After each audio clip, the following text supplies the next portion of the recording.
J'ai ouvert la porte qui a buté contre quelque chose. Quand je suis rentré, je t'ai trouvé couché, au sol, dans une overdose presque parfaite. L'impression de me dire que c'était ta faute, je me suis tout de suite sorti cette idée de la tête. Mais en premier lieu, ce que j'ai vu, ce sont des médicaments, un petit flacon de médicaments et des médicaments qui étaient étendus tout autour de ta main, comme si tu en avais pris toute une flopée, comme si tu avais essayé de te tuer. Une overdose. C'était ça que tu avais fait. Je n'ai pas cherché à comprendre pourquoi tu l'avais pas. Je n'ai pas cherché à comprendre pourquoi tu l'avais fait.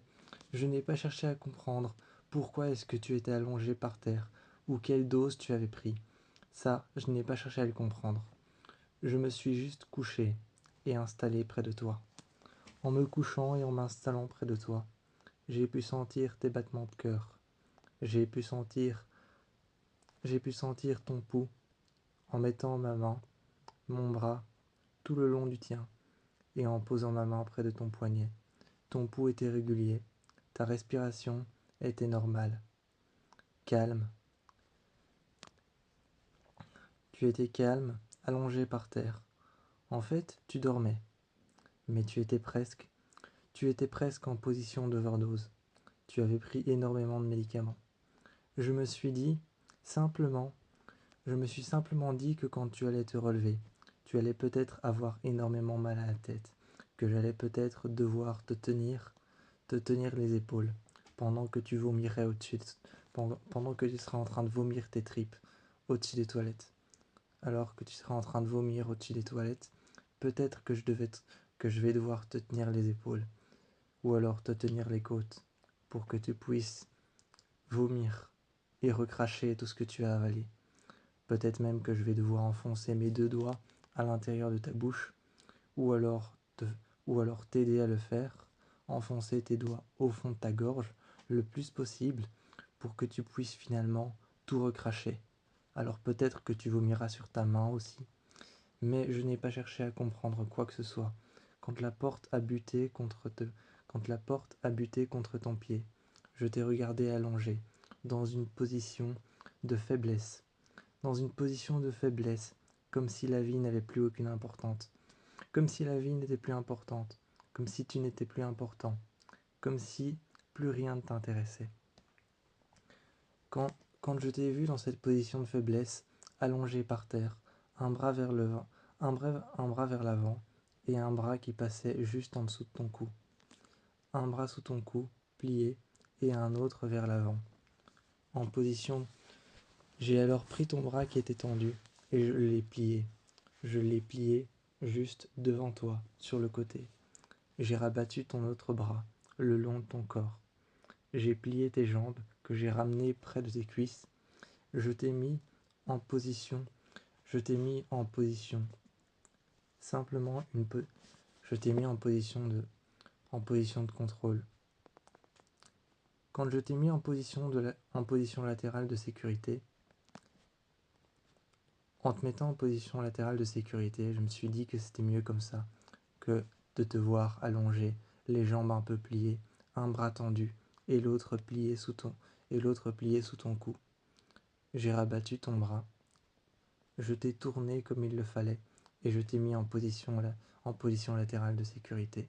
Comme ça, si jamais tu vomissais, même à terre encore allongé, au moins tu allais vomir dans tes bras. Tu n'allais pas t'étouffer ou tu n'allais pas faire quoi que ce soit qui puisse encore aggraver la situation.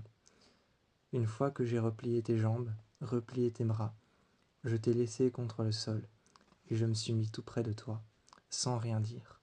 J'ai juste écouté ton pouls, j'ai regardé toutes les heures s'il était régulier et j'ai écouté ta respiration comme une berceuse pour au final m'endormir. Je n'avais vraiment aucune idée de voir pourquoi est-ce que je devrais chercher, pourquoi est-ce que tu as fait ça. Ça ne regardait que toi. Alors je me suis couché et j'ai attendu, écoutant ta respiration régulière. Tu avais dormi dans la baignoire, j'avais dormi avec toi. J'avais dormi avec toi, mais par terre dans la salle de bain. J'avais installé quelques couvertures et j'avais dormi près de toi. Toi, tu dormais entre les rideaux, dans la salle de bain. Dans la salle de bain, tu dormais dans la baignoire. De temps en temps, la nuit, je t'entendais bouger. Et je me levais, je me mettais à genoux. Je vérifiais si tout allait bien, posant mes mains sur le rebord de la baignoire. Le matin, quand tu t'es levé, tu étais déjà en train de regarder par la fenêtre, les jambes repliées contre toi, les bras autour de tes genoux. Tu avais le regard sur le côté. De semi-profil, tu regardais la fenêtre. De semi-profil, tu regardais la fenêtre au-dessus de l'évier et au-dessus du miroir. Un moment, je suis venu en face de toi.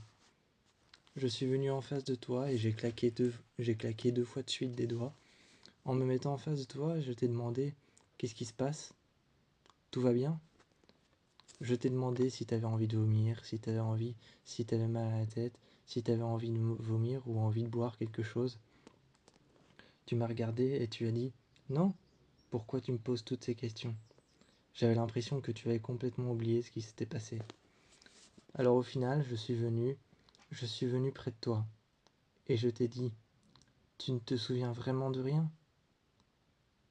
J'avais encore une jambe tendue que j'ai redressée et puis l'autre jambe avec laquelle je me suis aidé pour me remettre contre le mur, bien proche de toi. Une fois que j'étais bien proche de toi, j'ai dit tu ne te souviens vraiment de rien? Alors tu t'es mis en face de moi. Tes yeux brillaient. Tes yeux brillaient comme si tu étais sur le point, comme si tu étais sur le point de pleurer. Comme si tu étais sur le point de pleurer. Tes yeux brillaient, scintillaient, et la lumière du soleil donnait sur ton visage. Tu te cachais un peu le visage, tu te cachais un peu le visage avec ta main, mais tu n'en avais pas nécessairement besoin. Avec la mèche de cheveux qui te passait devant les yeux, c'était presque suffisant. Mais tu te cachais le visage. Et tu me disais, qu'est-ce qui est arrivé? En gardant ta main sur ton visage. Je t'ai expliqué ce qui est arrivé, mais tout d'abord, je t'ai demandé de ne pas t'affoler. Mais je me suis posé la question, est-ce que, en lui disant ça, je vais devoir dire ne t'affole pas avant, ou alors je lui dis tout de suite ce qui s'est passé, et je lui dis ne t'en fais pas, ne t'en fais pas pour ce qui s'est passé, tu n'as rien fait de grave. Je t'ai dit de ne pas t'affoler, je me suis mis à côté de toi pour te rassurer. Je ne suis pas resté en face de toi, je me suis mis à côté de toi, et je t'ai expliqué. Tu ne te souvenais littéralement de rien. Il faut croire que les médicaments, les médocs, avaient... Il faut croire que les médocs, les médicaments que tu t'étais enfilés avaient eu un effet sur ta mémoire. Un effet sur ta mémoire qui avait supprimé ce qui s'était passé. D'un côté, c'était tant mieux pour toi, et tant mieux pour moi. Moi, je n'avais plus à te rappeler ce qui s'était passé, mais comme tu voulais le savoir, j'avais à te le rappeler. C'était tant mieux pour toi, c'était tant mieux pour moi, c'était gagnant-gagnant. Un moment, on a frappé à la porte, j'ai ouvert la porte. Je me suis levé et je me suis assis à nouveau par terre à côté de toi. C'était Ethan, qui était arrivé avec à manger. On a mangé dans la salle de bain. On a mangé dans la salle de bain et je t'ai demandé pourquoi tu étais comme ça. Le soleil commençait à se lever. Ethan est arrivé et a demandé ce qui s'était passé clairement. Je suis sorti avec Ethan et je lui ai expliqué que je t'avais retrouvé allongé dans la salle de bain avec une boîte de médicaments. Je n'en ai pas dit plus. Ensuite, on est revenu et on a prolongé cette discussion. Le soleil donnait sur nos visages, l'impression de chaleur qui passait à travers la vitre, et tout ça en quelques heures. L'impression de ne parler que pendant quelques minutes. On parlait d'un sujet assez lourd, quelque chose que tu avais fait. Tout ça nous donnait l'impression de ne parler que pendant quelques minutes, mais les heures passaient, et ton regard changeait au fur et à mesure de ce qu'on disait. Plus ce qu'on disait était véridique et lourd à porter et à savoir sur ce que tu avais oublié, plus ton regard devenait terne, devenait froid. Et plus ce qu'on disait te rassurait, plus ton regard devenait scintillant, pétillant, luminant. Il, il devenait lumineux à cause de la lumière qui donnait sur ton visage.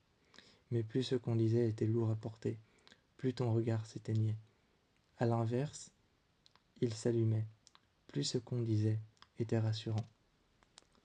Mais on a parlé pendant de longues heures qui nous ont paru être quelques minutes, parce que les discours étaient simples, bref, juste pour te rappeler ce que tu avais oublié. Tard le soir, on est sorti. Dans la salle de bain, je me suis mis face au miroir et j'ai dit qu'il fallait que je vous donne une explication. Je vous devais bien une explication. Face au miroir, je me suis regardé dans la vitre. J'ai passé ma main sur la buée. J'ai passé ma main sur la buée, sur la, sur la vitre qui était couverte de buée, de condensation, de, de la vapeur d'eau qui était montée sur le miroir. J'ai passé ma main dans un petit nuage de buée, dans un petit nuage de vapeur d'eau qui montait au-dessus du miroir, à cause de la chaleur de l'eau, à cause de l'évier qui avait qui avait récemment fait couler de l'eau chaude pour me rincer le visage. Ensuite, je me suis appuyé sur l'évier. Et j'ai dit, je vous dois une explication. En vous regardant tous les deux, vous étiez assis au sol et vous m'avez regardé. Je suis sorti et vous m'avez suivi. On s'est assis et j'ai dit, je vous dois une explication. Si j'ai fait ça, je me sentais ridicule. Je me sentais pitoyable, pathétique. Je me sentais pathétique, pitoyable. Et je vous ai regardé. Et je vous l'ai dit, je me sens pathétique, pitoyable. À ce moment-là, tu es venu à côté de moi, Taylor, tu as mis ta main dans mon dos et tu m'as dit non, tu es pas pathétique, tu es pas pitoyable. Tu as certainement voulu quelque chose, mais on ne sait pas encore quoi. Vas-y, raconte-nous. Et j'ai expliqué que je voulais ressentir des sensations, que j'avais l'impression de ne plus rien sentir, comme si je devais franchir une ligne blanche, comme si j'étais à l'extérieur de mon corps. Je vous ai expliqué que si j'ai pris tous ces médicaments, ce n'est pas pour me suicider, pour me donner la mort, ou alors simplement pour partir, sans vous dire ne serait-ce que quoi que ce soit, sans vous laisser un vieux t-shirt derrière, ou vous donner un indice. Si j'ai pris tous ces médicaments, c'est pour ressentir quelque chose. Je vous ai expliqué ça, et toi, tu m'as regardé, Ethan, et tu m'as dit, ce que tu ressentais, c'était de l'extériorisation. Tu te sentais à l'extérieur de ton corps, n'est-ce pas? Comme si tu n'étais qu'un voyageur et que tu te regardais de l'extérieur. Je t'ai regardé et j'ai dit, oui, c'est ça, comme si j'étais un voyageur et que je me regardais de l'extérieur. Je voulais ressentir autre chose, je voulais ressentir un frisson, un froid, un chaud, ou alors peut-être simplement ressentir autre chose que comme si je me regardais de l'extérieur. Je me sentais pathétique quand je racontais ça. Je me sentais pas pathétique, je me sentais plutôt faible, démuni, démuni de mes capacités. Comme si j'étais, comme si j'étais tombé dans une faiblesse, dans un trou immense, duquel je ne pouvais relever la tête et duquel je ne pouvais sortir. Finalement, une fois que j'avais expliqué pourquoi j'avais fait ça, quand j'avais expliqué pourquoi j'avais fait ça, vous aviez tout de suite compris pourquoi je l'avais fait. Tout prenait un sens dès que mon explication était terminée. Et vous êtes tous les deux venus à côté de moi pour me dire que ce n'était pas grave. Chaque humain qui aurait ressenti la même chose que moi pendant longtemps aurait d'office fait la même chose. Peut-être pas tout le monde, mais certaines personnes auraient fait la même chose, auraient songé à faire pareil. Ethan, tu étais énervé. Je le voyais dans ta manière de marcher, dans ta manière de me regarder, et dans ta manière surtout de fixer un point fixe par terre. Tu ne me regardais même plus. J'étais assis sur le lit, j'étais rentré dans la maison. J'étais rentré, je m'étais assis sur le lit, au pied du lit, j'étais assis, les jambes croisées, et je te regardais marcher de gauche à droite, l'air interrogatif, fixant un point. Tu ne fixais pas tes baskets, tu ne fixais pas, tu ne fixais pas la pointe de tes pieds, tes baskets, tu fixais un point par terre. Et tu marchais de gauche à droite, tu tournais, et puis ensuite, simplement devant moi, tu passais. Mais tu étais à quelques mètres, tu étais un peu éloigné. Et tu occupais l'espace. Tu occupais l'espace, mais surtout, ce qui me préoccupait le plus, moi, c'était le visage que tu me lançais, le regard que tu me lançais, l'expression de ton visage, ces yeux que tu me lançais, ces yeux qui me regardaient comme si j'avais fait une faute énorme. Et puis l'intonation de ta voix quand tu as finalement dit « Mais qu'est-ce qui t'est passé par la tête ?» Tu m'as regardé et tu m'as dit « Mais qu'est-ce qui t'est passé par la tête ?» Là, Là, j'ai dit, je t'ai dit, je voulais simplement ressentir quelque chose. Taylor, toi, tu étais à côté de moi. Tu ne disais rien, tu étais silencieux, comme si tu nous observais tous les deux.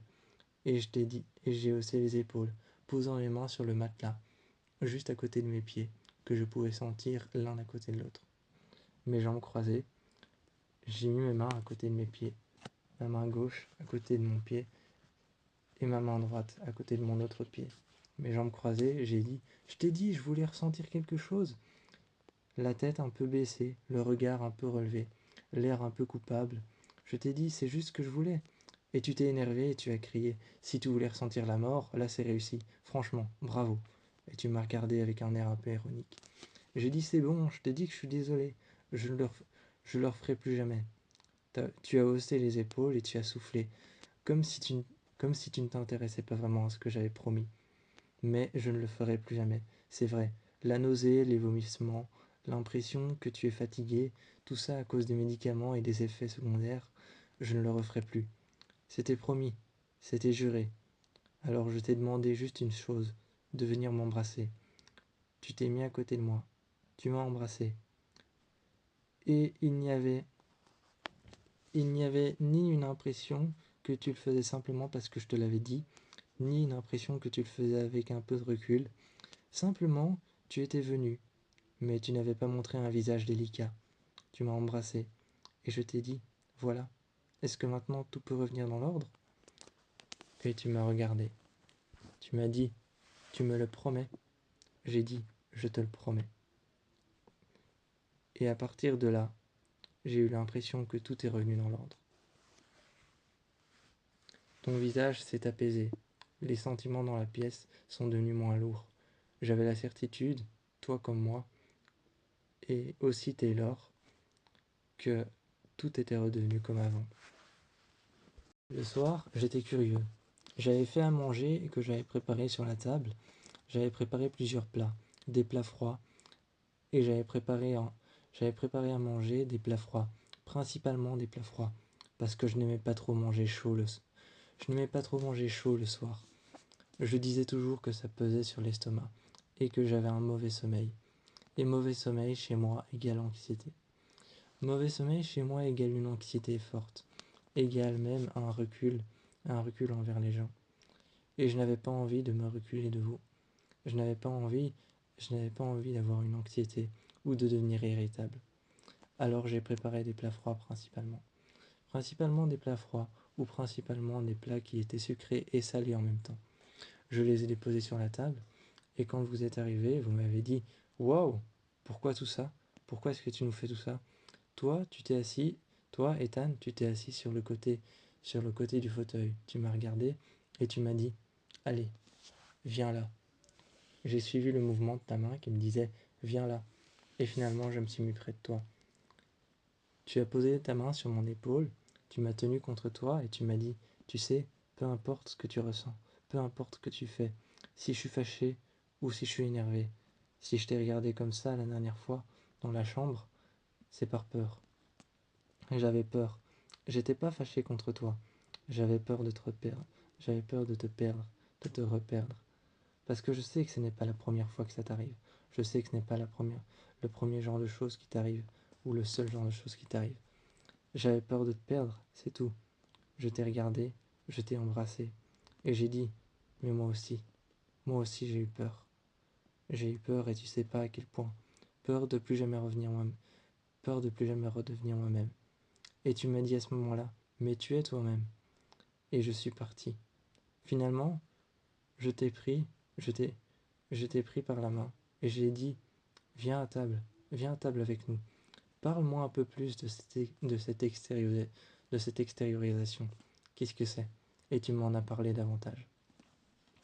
Tu m'en as parlé davantage, j'écoutais, et Taylor, toi, tu étais un petit peu entre nous deux, à écouter mes réponses, et à écouter ce que Ethan m'expliquait sur l'extériorisation, l'impression d'être à l'extérieur de son corps, et de s'observer en tant que passager. Tu écoutais, ou alors de temps en temps tu prenais parti à la discussion. Tu n'étais pas mis de côté, tu étais intégré dans la discussion. Tu parlais de temps en temps, mais le sujet n'était pas toujours lié à ce dont on parlait tous les deux. Ethan était en train de me parler de ça, de l'extériorisation, que c'était sans doute ce que j'avais ressenti, et tout ce qu'il me disait me paraissait familier. C'est pourquoi cette discussion était très importante pour moi. Et Taylor, toi tu étais là, comme étant une figure rassurante, qui pouvait peut-être de temps en temps prendre parti à ce que je disais, et essayer un petit peu d'ouvrir les yeux à Ethan, qui pour le moment était un petit peu plus refermé que d'habitude. Cet après-midi, cet après-midi, je vous ai emmené quelque part, et tous les deux à l'arrière de ma voiture, vous étiez en train de me demander où est-ce qu'on va. À votre avis, j'ai répondu. Et au moment où j'ai répondu à votre avis, vous m'avez tous les deux regardé dans les yeux. Ou plutôt, vous m'avez regardé dans le rétroviseur. L'un comme l'autre, cachés par les sièges, à l'arrière, sur la banquette arrière, vous m'avez regardé dans le rétroviseur. Vous m'avez regardé d'abord dans le rétroviseur à l'extérieur, à gauche et à droite. Pour toi, Taylor, à droite. Pour toi, Ethan, à gauche. Et vous avez essayé de sous un angle voir mon regard, voir mon visage. Peut-être un demi-sourire, ou alors un sourire satisfait. Mais rien de convaincant pour pouvoir savoir où est-ce qu'on allait. Finalement, vous avez regardé dans le rétroviseur intérieur, et là, vous avez remarqué un sourire un peu satisfait, satisfait de ce que j'avais dit, satisfait de ce que je vous avais dit. On va quelque part, vous savez très bien où on va. Et vous aviez compris qu'on allait chez Side. J'ai arrêté la voiture, j'ai braqué, j'ai fait marche arrière, et là, tout de suite, la voiture qui s'est arrêtée, garée sur le côté, juste à côté de la route. Vous avez tous les deux ouvert la portière, et moi j'attendais sur le côté. J'attendais près de la grande baie vitrée, là où derrière moi il était écrit Side. Derrière moi il était écrit Side avec un 1 à la place du I, avec un 3, avec le numéro 3 à la place du E. Et leur logo qui ressemblait un peu à celui de la NASA. Un ovale tiré d'un trait rallongé au niveau du 1 et le 3 qui passait d'un deuxième trait rallongé à l'inverse, qui tournait autour de l'ovale. Un peu style comme le logo de la NASA, sauf que celui-ci était blanc et ne possédait aucune couleur. Pas de rouge, pas de bleu.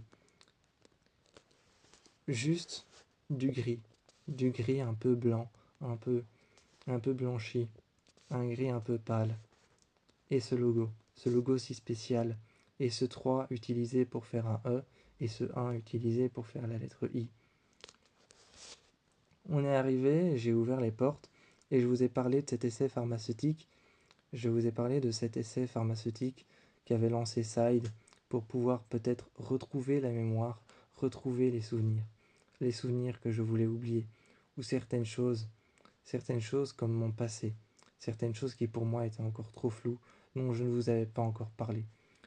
Tu m'as regardé et tu m'as dit, il y a encore de nombreux secrets que tu nous as cachés. Non, là c'est mon passé avec mon père, et vous connaissez tout sur mon père. Tu m'as regardé et tu as incliné la tête. Je savais que cette inclinaison de tête voulait dire oui, mais quand même, tu nous en as pas parlé. Tu nous en as pas parlé. Alors j'ai haussé les épaules et j'ai dit viens, suis-moi. Peut-être que la suite sera plus convaincante.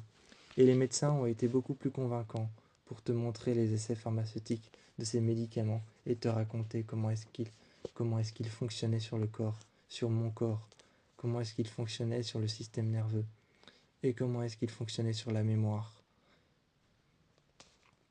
Quand ils t'ont raconté ça et quels étaient les effets secondaires les plus prévisibles, comme par exemple l'irritabilité ou alors encore la perte de cheveux, ou encore même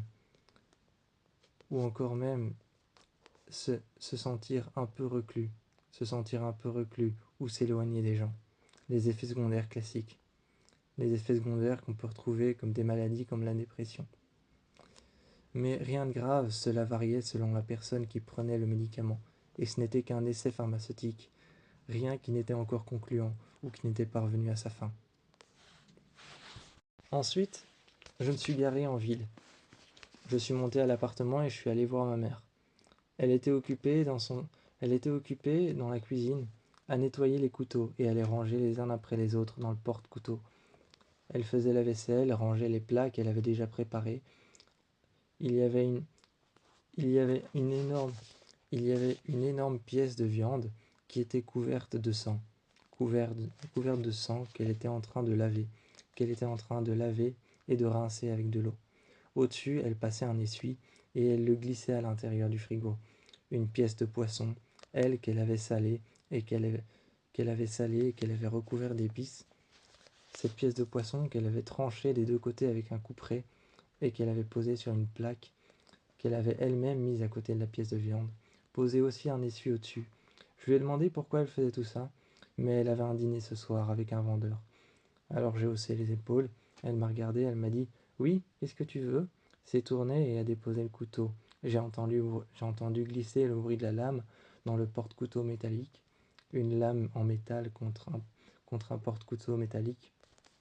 C'était un son bien crissant. Et finalement, elle m'a regardé, elle m'a dit « Qu'est-ce que je peux faire pour toi ?» s'essuyant les mains avec l'essuie qu'elle a déposé sur la table.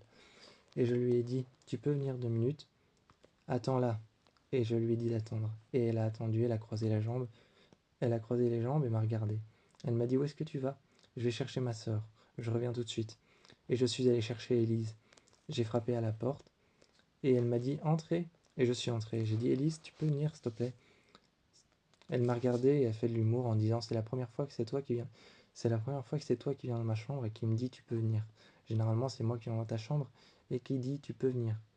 Souvent sous les ordres de notre mère. Mais là, c'est la première fois que c'est l'inverse. » Je l'ai regardée, mais je n'ai rien dit, je n'ai pas réagi à ce qu'elle venait de dire. Pour elle, c'était certainement une blague. Pour moi, ce n'était rien de plus que des paroles en l'air. Elle m'a regardé et a dit « Bon, qu'est-ce que tu veux me dire ?» Elle s'est assise et a dit « Pourquoi tu nous regardes comme ça? Tu commences réellement à m'inquiéter. » Ma mère m'a regardé, mais elle n'a rien dit. Elle a posé sa main sur ma jambe et a dit « Qu'est-ce qui se passe? Qu'est-ce que tu veux nous dire ?» Et j'ai commencé à dire « Je ne sais pas si vous avez remarqué, mais émotionnellement, j'ai peut-être changé ces derniers temps. Est-ce que vous l'avez remarqué ?» Et là, ma mère m'a dit « Oui, j'ai vu que tu étais... J'ai vu, totalement. Je l'ai vu, tu sais. Tu n'es plus invisible à mes yeux, tu es mon fils. Ça va faire 20 ans que tu es mon fils, 20 ans au complet, que je te connais par cœur. Tu, tu n'es pas invisible à mes yeux, tu ne l'as jamais été, je te connais. » Alors, alors j'ai tout de suite su qu'elle l'avait remarqué. Mais en lui posant la question, ma sœur, elle, ne l'avait pas totalement remarqué. Alors j'ai dû lui expliquer. Et en même temps, j'ai pu l'expliquer à ma mère. Je lui ai dit ces derniers temps, je suis un peu plus distant, un peu plus tendu, un peu plus dans l'impression que rien ne va correctement, comme si quelque chose avait changé. Je ne sais pas si tu l'as remarqué. Et elle a haussé les épaules, ce qui voulait très certainement dire non. Et je leur ai dit que j'essayais un traitement médicamenteux. Quand j'en ai parlé à ma mère, elle s'est un peu crispée, m'a regardé et m'a dit quel genre de traitement. Tu ne peux pas t'automédicamenter, comme certaines personnes le font. Tu sais que c'est mal. Et j'ai dit, ce n'est pas mal. J'ai passé un accord avec une société pharmaceutique que tu connais très bien, Side, celle qui m'a offert mon bras. Et j'ai montré le nom de la société, qui était gravé à même la paume de la main de ma prothèse. Je l'ai ouverte et j'ai dit cette société-ci. Et tu as regardé. Et j'ai dit voilà, j'ai passé un accord avec eux. J'ai été dans ma chambre et j'ai été chercher une pilule. Je te l'ai montrée. Orange, orange un peu transparente, toute petite et toute plate, à déposer sur la langue et qui fondait immédiatement. Je t'ai dit, c'est un simple médicament pour améliorer la pensée et la mémoire. Je n'ai rien oublié ou je n'ai pas de maladie cognitive, c'est simplement que je veux me souvenir de choses. Et là, tout de suite, elle a engagé la discussion sur exactement ce que je voulais. Et elle m'a dit, te souvenir de ton père. Et c'est exactement ce sur quoi je voulais glisser. Aujourd'hui, j'allais voir une IA qui était l'acronyme de Natural Tissue Digital Assimilation. J'allais voir cette IA qui était l'acronyme de Natural Tissue Digital Assimilation. Cette IA s'appelait Anted. Anted était une IA qui était capable de reproduire tout ce qui passait d'un état métallique ou d'un état robotique à un état humain, un état de chair fraîche, de sang et de veines et de nerfs. Je ne connaissais pas encore cette technologie, mais Anted était à montrer. Elle était à montrer et je voulais absolument savoir ce qu'elle en était.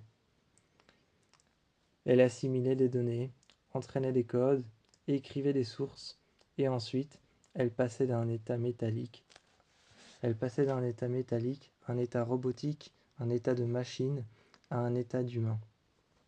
C'était ce que Side m'avait montré. J'étais parti seul, je n'avais pas besoin de Taylor ou je n'avais pas besoin de Ethan à mes côtés. Je voulais simplement être face à cette technologie. Antodd était ma première préoccupation. Et ils me l'ont montré. Antodd, lui, assimilait les produits. Il assimilait les produits, les matières.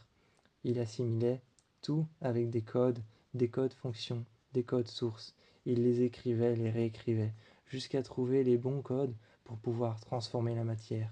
Il la modulait, la malaxait, la transformait. Et finalement, en la modulant et en la transformant, il passait d'un état mécanique à un état vivant. Ça pourrait me permettre une seule chose, une chose que j'ai toujours voulu. Retrouver mon bras d'avant. Mais pour ça, il a fallu faire une seule chose. Je suis resté toute la journée là-bas, et quand je suis revenu, mon bras était intact.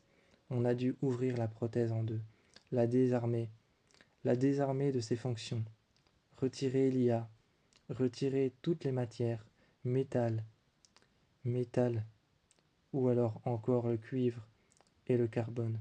Le carbone, l'acier et le métal, le cuivre, on a dû tout retirer, partie par partie.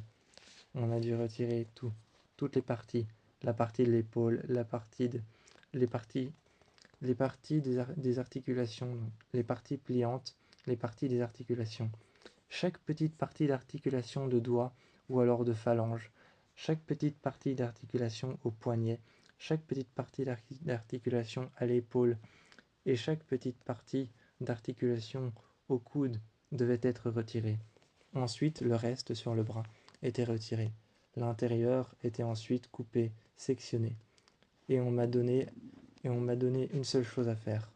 Un bistouri qu'on m'a mis en main. On m'a dit de me faire une entaille et on m'a apporté une petite puce noire avec des codes qui bougeaient dessus. Ils étaient en train de bouger, de se transformer, de manière horizontale et verticale. Les lettres se transformaient en des symboles circulaires, souvent, mais qui ne ressemblaient l'un à l'autre, jamais au même symbole. Je l'ai prise et ils m'ont dit « enfonce-la dans ta plaie ». Je l'ai enfoncée, ça faisait très mal, ça piquait et je pouvais même sentir mes nerfs faire réapparaître la douleur. À l'intérieur du peu de chair qu'il me restait, ils m'ont refabriqué un bras avec du silicone et je l'ai entaillé. Ils m'ont remis des nerfs, des terminaisons nerveuses, des muscles, une musculature, et j'ai enfoncé cette IA à l'intérieur de la petite entaille que j'avais faite avec le bistouri. En 1 minute, j'ai ressenti quelque chose, un frisson, puis quelque chose qui commençait à me brûler. On m'a dit que c'était parce que ça faisait effet. L'IA commençait à se programmer à l'intérieur de mon corps. Et puis, la matière qui était simplement un bras qui était complètement faite. La matière qu'on avait utilisée pour reproduire un faux bras était finalement devenue mes muscles, était finalement devenue mes nerfs, et cette matière qu'on avait utilisée, une matière molle, généralement utilisée comme pour les prothèses mammaires. On a utilisé ce genre de produit et on en a fait un bras de synthèse qui finalement est devenu un bras humain parce que l'IA a calculé. L'IA a calculé la matière, a modelé la matière et l'a transformée en un bras humain. Quand je suis revenu, tous les trois, ma mère, Ethan, Taylor et même ma sœur m'ont regardé, impressionné comme si rien n'était jamais arrivé. Ma mère s'est avancée et elle retrouvait son fils d'avant. Elle m'a demandé ce qui s'était passé et je lui ai tout expliqué, de A à Z. C'était compliqué, donc j'ai un petit peu adouci la réalité et j'ai un petit peu édulcoré les détails, finalement, pour lui donner une explication claire, mais qui ne durait pas des plombes, qui n'était pas une explication éternelle avec tous les détails sanglants.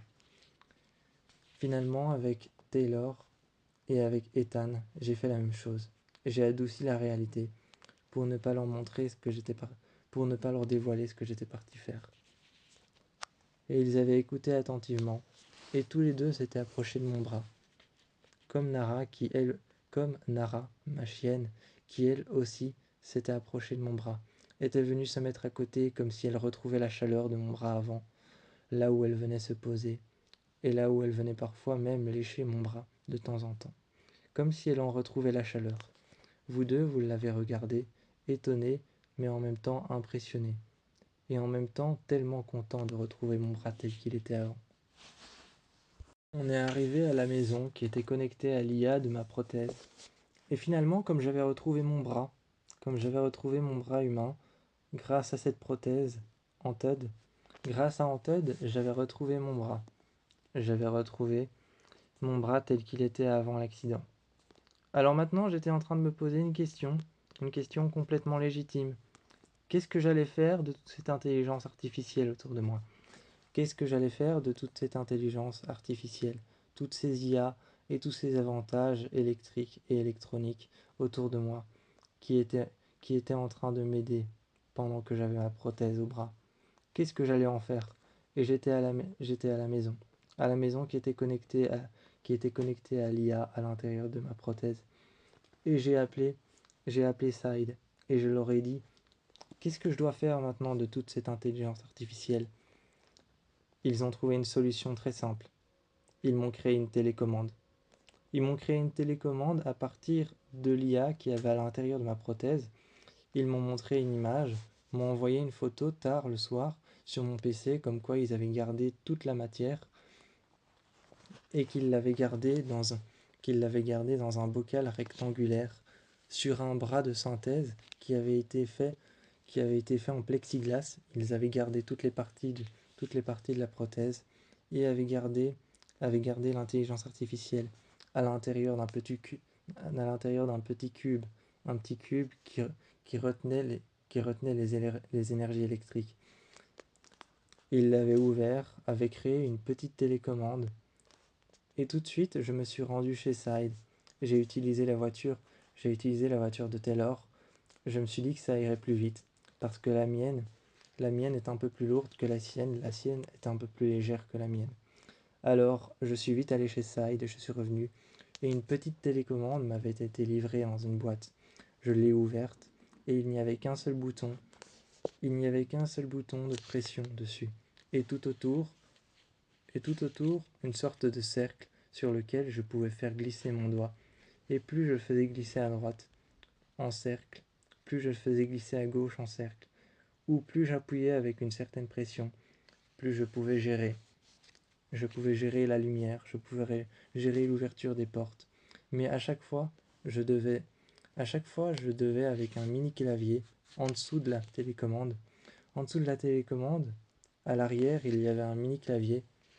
Je devais programmer sur un écran en dessous de la télécommande la pièce que je voulais. Et à l'arrière, il y avait un clavier qui se rétractait et où les touches devenaient finalement solides et je ne pouvais plus appuyer dessus. Et ce clavier, quand je retournais la télécommande, ce clavier apparaissait. Je pouvais écrire alors la commande que je voulais, ouvrir la porte, éteindre les lumières, ou alors allumer les lumières dans le couloir, allumer les lumières dehors, gérer, gérer l'électricité, gérer la chaleur, allumer l'eau, bref, tout était possible. C'était une télécommande de domotique, mais nouvelle génération, avec un clavier à l'arrière pour commander les tablettes à distance et pour commander la maison, avec un petit écran en dessous, juste un petit écran rectangulaire, pour me situer dans la maison et savoir quelle pièce je gérais. Et toute la pièce était montrée de manière